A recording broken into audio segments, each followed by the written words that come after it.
Try and get my team member fired, get deported. I am not sure if this is pro-revenge, so I will let you all decide. If not, let me know and I will move it. I will say in advance sorry for the long one, but the backstory is relevant. Back in the early 2010s I started working for a big internet-based company in the UK. The company was opening a new office with a new subdivision in London. When I started there were 2 team leaders and the office manager. The 2 teams were the content team and the SEO, search engine optimization, team. I was recruited to be the development team lead, that is web development. When I was interviewed for the job, both the office manager and SEO team lead were carrying out the interview. As you do in interviews, when they asked if this or that could be done, I would respond yes of course, or you would get a better result doing X, Y or Z. So, I got offered the job, and for the first year there was so much going on. As well as building a team, I also had a portfolio of websites that needed to be redeveloped and redesigned. It was at this point that some red flags started to pop up. I would have the SEO team lead, we will call him Andy, coming to me and telling me that I needed to do things the way he wanted. I would always push back and say no, and give a reason why I was doing things the way I was. Andy would get irate and would complain to the office manager about me. When the office manager would ask me about it, I would explain what had happened and why I had said no, and the office manager would leave it there, because at the end of the day I was the one with the experience in web development, not Andy. This happened a few times over the first year, and I then realized that the reason that Andy was getting so irate was because he thought that I would be a yes man to him.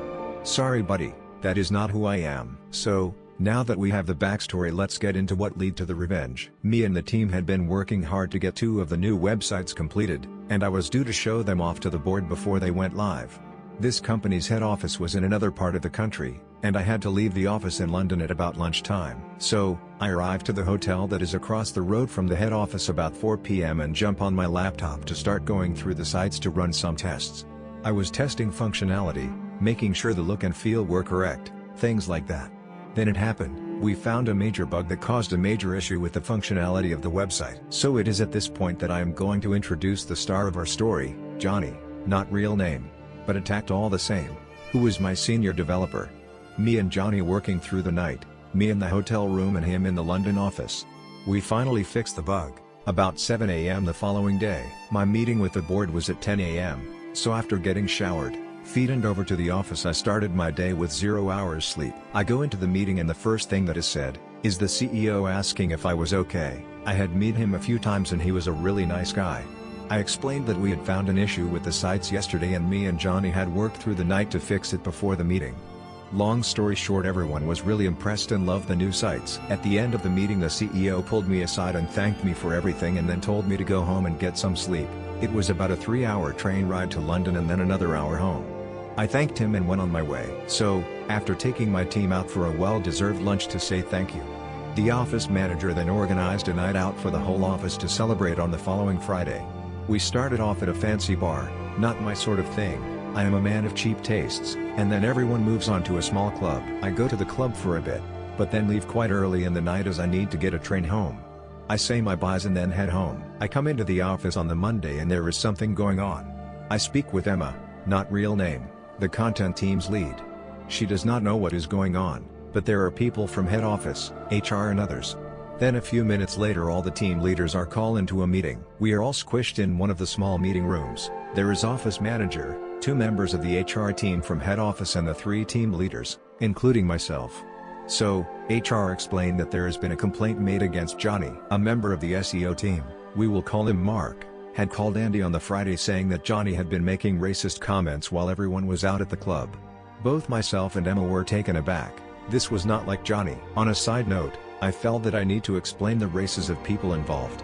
This is just for context and not an attack on anyone involved. Johnny, Emma and I are white British. Andy is African, born in Britain, I believe, and Mark is Indian, once again I believe. So, the whole day was spent with HR doing interviews with the other people that were there that night, and we then all reconvened towards the end of the day. The result of the interviews were that no one had heard anything like what Mark was saying. So, it was Mark's word against Johnny's. This was not acceptable for Andy. He wanted Johnny fired and cried we could not have someone like that in the office. So, both Emma and I looked at each other and thought that it was strange that he was so instant on firing Johnny with no evidence. Both the office manager and HR agreed, and Johnny was let off with a warning and to be aware in the future of how things he says that could be misinterpreted. Life went back to normal in the office, that is until about 2 months later. The story of what had happened had gone round the office, about 12 people. Then one afternoon, I was pulled aside by one of the guys on the content team and he said that he had overheard Andy and Mark talking and thought I should know. We went into one of the meeting rooms and he laid everything out. What I heard made my blood boil, and I think had I been in a cartoon, steam would have been erupting from my ears. He told me that the racism complaint was faked and a plan that Andy had to attack my team because I would not bend to his demands.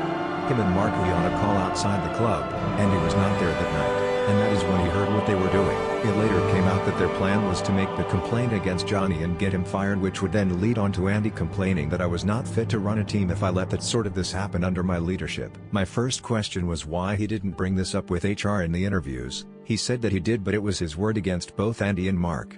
I thanked him for this and went on with what I was doing. I was pissed. There was no way that I was going to let this slide, but I knew that if I was going to go after them, I needed to have everything in place beforehand. I didn't tell Johnny what I had been told and asked the guy that told me to keep it to himself for now. I didn't want Johnny to get pissed off and do something that would get him fired or worse, affect any revenge I could dish out. So, I watched. I watched everything the SEO team did, and didn't, do. Then it happened. It was like angels had descended from heaven to deliver me the winning lottery ticket. The building we were in was a 3-story building with a main stairwell with a door on each floor to the offices. The stairwell also led to a door out to the street. At the time I was a casual smoker and used it to get a break from the screen and clear my head if something I was working on was not going well. So, I walk out of the door to the office and into the stairwell, and who is there? Mark of all people. He is on the phone, and he goes white as a sheet when he sees me. Now he is mid-sentence with the person on the other end of the phone, and as I am walking past, he is forced to carry on the conversation. I overhear, and from what he is saying I can tell that he is talking to a school or something like that. The conversation sounding like he was looking for information about applying and about a visa. I thought that was a strange call to be having, and something was fishy about it. I had my suspicions as to what was going on, but nothing concrete at this time. A few days later I was heading back up to the head office, and by the time we had a new office manager who lived near the head office, so was based there most of the time. When I got there, I dropped my things off at the hotel and headed over to the office. I went to his desk and asked to have a quick chat. I explained to him what I had overheard Mark talking about on the phone and said that maybe the company might like to look at his visa status. So, a week went by and nothing seemed to happen. Then bam! He stopped showing up to the office. A few days later I got told what had happened from one of the other SEO team members.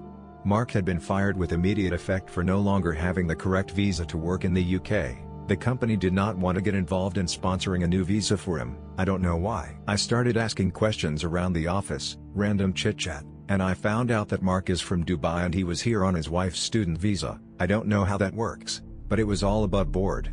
I also found out that his wife's course had finished and that left them with a small window of time to get a new visa. That is when it all clicked. Now there are some doggy people in London, and everywhere else, and they would set up these fake collages that would sign people up to get visas to live and work into UK. At some point before or after this saw a program on this, and normally these were set up in tiny offices that you couldn't swing a cat in, let alone be a collage. They were used as postal address for the collage, and they would charge a course fee to be enrolled and thus be able to apply for a student visa. So, what Mark was trying to do is to get enrolled in one of these collages so that he could stay in the UK and carry on working. I found out a few weeks later that Mark and his wife did have to leave the UK and go back to Dubai because he didn't have any money coming in to pay for his new collage course. By Mark. When I found out that Mark had been let go, I pulled Johnny aside and filled him in on everything. He could not believe it and was stunned that they would try and do that. I apologized to him as it was my fault that he had been targeted by them in a way to get at me. He would not accept it and said that I had gone above and beyond in defending him. Following on from this, I made it quite clear to Andy that I know what he and Mark had done, and I would not be forgetting it, and to watch his back. I made sure we were not in earshot of anyone else.